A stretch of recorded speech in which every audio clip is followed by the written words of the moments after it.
mengurus secara patut pada mereka adalah baik, dan jika kamu bergaul dengan mereka, maka anggaplah mereka itu saudaramu. Dan Allah mengetahui siapa yang membuat kerusakan dari yang mengadakan perbaikan. Dan jika Allah menghendaki, niscaya Dia dapat mendatangkan kesulitan kepadamu. Sesungguhnya Allah Maha Perkasa lagi Maha Bijaksana. Quran Surah Al-Baqarah ayat 220.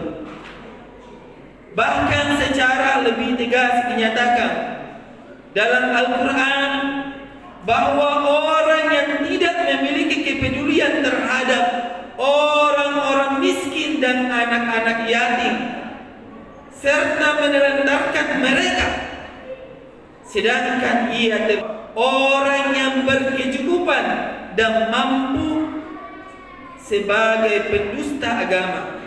Kata Allah dalam surah Al-Ma'un ayat 1-3, Ara'aita alladhi yukadzibu bid-din fadzalika alladhi yad'u al-yatim wa la yahuddu 'ala ta'amil miskin.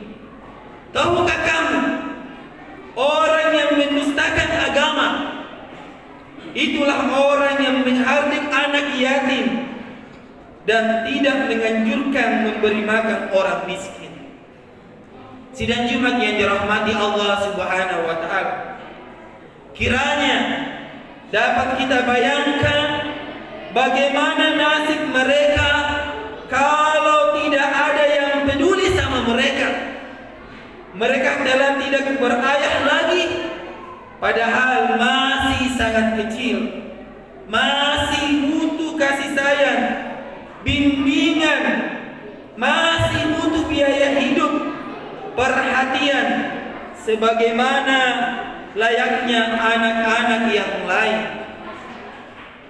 Dalam usianya yang masih kecil, tentu mereka belum mampu bekerja sendiri untuk mencukupkan hidupnya sehari-hari.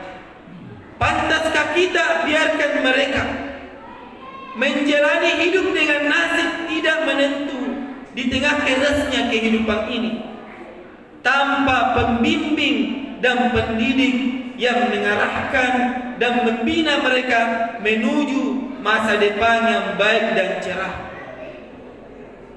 Akankah kita bersikap keras kepala dan menutup mata sehingga sulit tersentuh dan iba atas nasib mereka menapaki dan mengarungi rimba raya kehidupan seorang diri?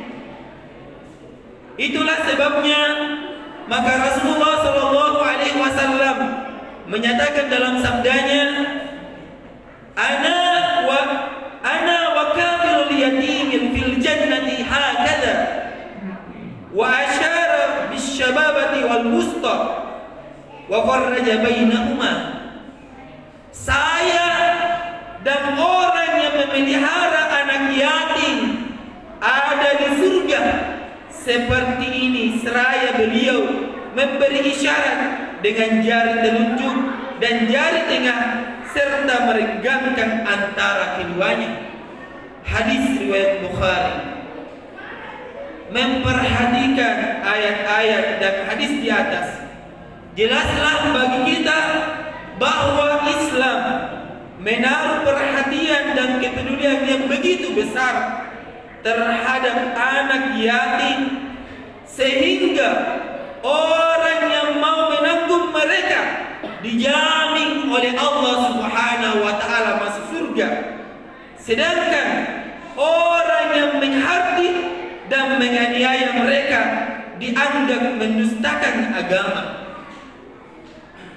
Hadis tersebut juga menunjukkan atas jaminan surga bagi yang menanggung anak yatim dan kedekatannya bersama beliau di surganya nanti.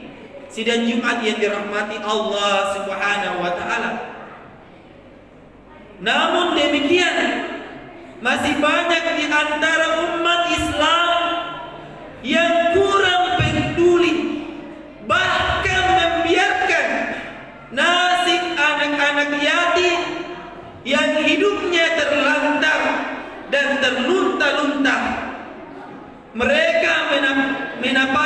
tiba raya kehidupan tanpa mendapatkan bimbingan, perhatian, santunan, juga pendidikan yang memadai sebagaimana layaknya anak-anak.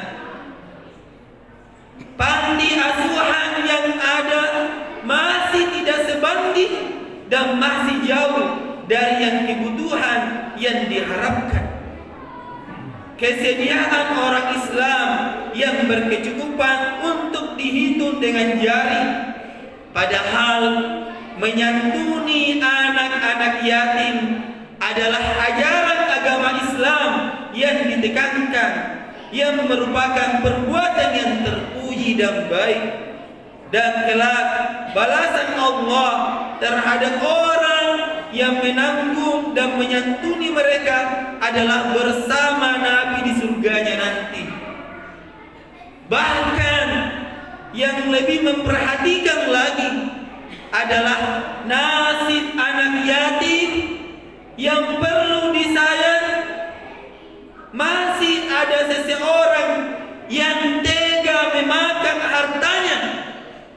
Sungguh Allah mengutuk dan mengancam terhadap orang-orang yang memakan harta anak yatim.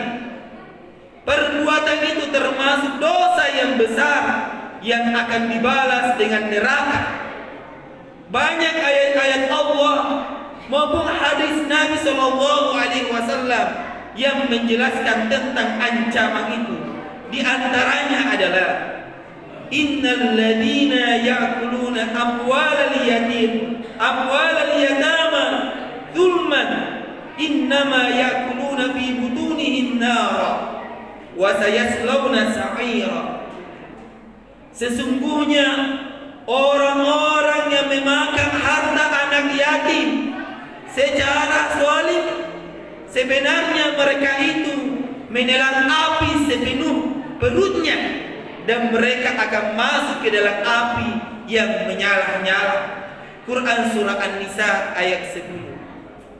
Abu Hurairah radhiyallahu anhu meriwayatkan bahwa Rasulullah SAW bersabda, "Yab'atsullah azza wa jalla qauman min kuburihim takhrujun nar min butunihim ta'ajjaja abwabuhum nar." Faqila man hum ya Rasulullah? Qala alam tara anna Allah yaqulu innal ladzina ya'kuluna amwalal yatama zulman innama ya'kuluna fi butunihim nar. Allah azza wa jalla akan membangkitkan suatu kaum dari kuburnya, sedang dari perut dan mulut mereka keluar api yang menjilat-jilat. Lantas beliau ditanya oleh seorang sahabat, "Siapa mereka itu wahai Rasulullah?" Jawab beliau, "Apa kamu tidak tahu bahwa Allah berfirman, sesungguhnya orang-orang yang memakan harta anak yatim itu sebenarnya menelan api ke dalam perut mereka. Oleh sebab itu, berhati-hatilah orang yang mempunyai tanggungan memelihara anak yatim. Jangan sampai makan harta mereka secara aniaya. Untuk menghindari yang demikian itu, sebaiknya harta mereka disendirikan dari harta kita, agar kita terjaga dari memakan harta mereka secara zalim. Dan berbahagialah seseorang yang di rumahnya ada anak yatim yang dipelihara dengan baik. Sesungguhnya sebaik-baik rumah adalah rumah yang di dalamnya ada anak yatim yang dipelihara dengan baik, dan sejelek-jelek rumah adalah yang di dalamnya ada anak yatim yang diperlakukan dengan tidak semestinya. dieksploitasi dan dikomersilkan. Sidang Jumat yang dirahmati Allah Subhanahu wa taala. Dari keterangan singkat tersebut, hendaklah dapat menggugah kesadaran kita untuk membantu anak-anak yatim, baik secara individual maupun secara kelompok atau secara organisasi, dengan mendirikan panti asuhan, yayasan yang bergerak dalam mengurus anak yatim, ataupun kita tampung di rumah sendiri dengan kita perlakukan mereka secara baik dan patuh. Berbuat baik terhadap anak yatim, laksana menanam benih kebaikan yang nantinya akan membuahkan hasil pahala yang sangat kita butuhkan bagi kehidupan di akhirat kelak. Diceritakan bahwa Allah Subhanahu wa taala pernah memberi wahyu kepada Nabi Daud alaihissalam yang isinya, ya Daud, kum lil yatim kal abir rahim walil armalati kal zawji syaqiq wa'lam annaka kama tazra'u kada tahsud. Wahai Daud, jadilah kamu terhadap anak yatim seperti ayah yang sayang kepada anaknya, dan terhadap seorang janda seperti suami yang setia pada istrinya. Dan ketahuilah bahwa yang demikian itu laksana kamu menanam sesuatu dan kamu pun akan menuai hasilnya. Sidang Jumat yang dirahmati Allah Subhanahu wa taala. Diceritakan pada suatu hari ada seorang laki-laki datang kepada Abu Darda radhiyallahu anhu, minta agar dia diberi wasiat.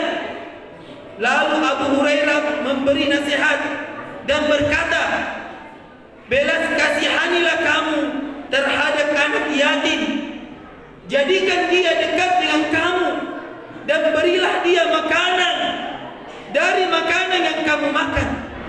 Karena saya pernah mendengar Rasulullah Sallallahu Alaihi Wasallam saat didatangi seorang lelaki yang mengadu kepada beliau mengenai kekerasan hatinya, maka Rasulullah Sallallahu Alaihi Wasallam bersabda, in aradta ayyalina qalbuka fadlal yatima minka wamsah raksahu wa atimhu min ta'amika fa inna dhalika yalin qalbaka wa taqdir ala hajatika.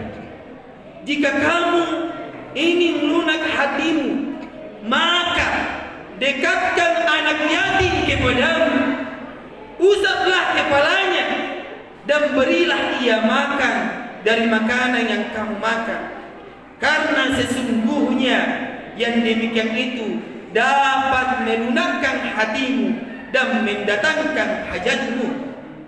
Sidang Jumat yang dirahmati Allah Subhanahu wa taala, semoga Allah Subhanahu wa taala memberikan kekuatan lahir dan batin serta melimpahkan rahmat dan petunjuknya kepada kita semua untuk dapat mengasihi, menyayangi, menyantuni dan mendidik anak-anak yatim dengan baik dan penuh perhatian, sehingga dengan begitu kita kelak bisa masuk surga di sisi Rasulullah Sallallahu Alaihi Wasallam. Barakallahu li wa lakum fil Qur'anil azim wa nafa'ani wa iyyakum bima fihi minal ayati wa dzikril